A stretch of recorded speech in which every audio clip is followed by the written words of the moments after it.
Magandang gabi mga kahuso, mga kapuso. Excuse me po. Andito po tayo sa ating programa na pinamagatang Baling Balita. Ngayon po ay makikita nyo sa inyong screen ang isang lalaki na tumutulay sa alambre na walang safety harness habang nakapiring ang kanyang dalawang mata.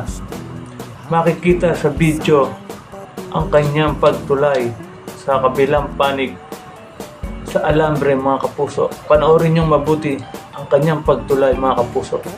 Ang kanyang delikadong ginawa sa nating lahat mga kapuso.